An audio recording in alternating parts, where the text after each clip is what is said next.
গত 2 দিন ধরে টানা অতিবৃষ্টি আর দমকা বাতাসে বগুড়ার বিস্তীর্ণ ফসলি জমিতে দেখা দিয়েছে এক ভয়াবহ চিত্র। মাঠে দাঁড়িয়ে থাকা পাকা ধানের গাছগুলো আর মাথা উঁচু করে থাকতে পারেনি। বৃষ্টির পানিতে আর ভারী বাতাসে ঝাপটায় একে একে মাটিতে লুইয়া পড়েছে সব শীষ। এই বিষয়ে বগুড়া জেলার মাদলা ইউনিয়নের কিছু ধানের জমি পরিদর্শন করেন দা বগুড়ার একজন বার্তা সম্পাদক। দর্শক আসসালামু আলাইকুম।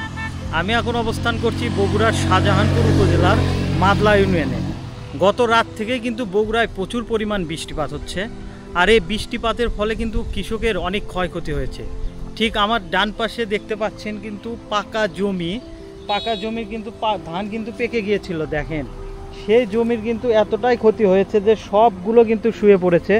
শুধু বৃষ্টিপাত নয়, বগুড়ায় কাল সারা রাত বৃষ্টি হয়েছে। বৃষ্টি হওয়ার পাশাপাশি কিন্তু বাতাসেরও গতিবেগ ছিল প্রচুর, যার ফলে পাকা জমি থেকে শুরু করে আশেপাশের যে জমিগুলো রয়েছে সবগুলো একদম মাটির সাথে শুয়ে গেছে এবং পানিতে ভরপুর।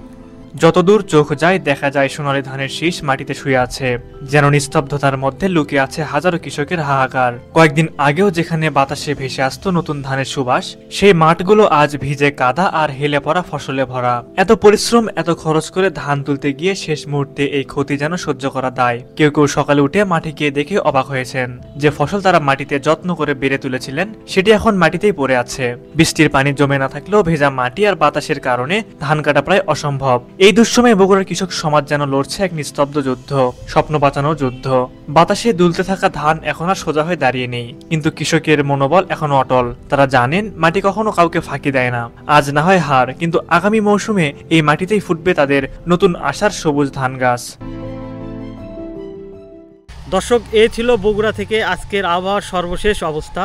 আপনাদের এলাকার বর্তমান পরিস্থিতি কি অবশ্যই আমাদের কমেন্ট বক্সে জানিয়ে দিন।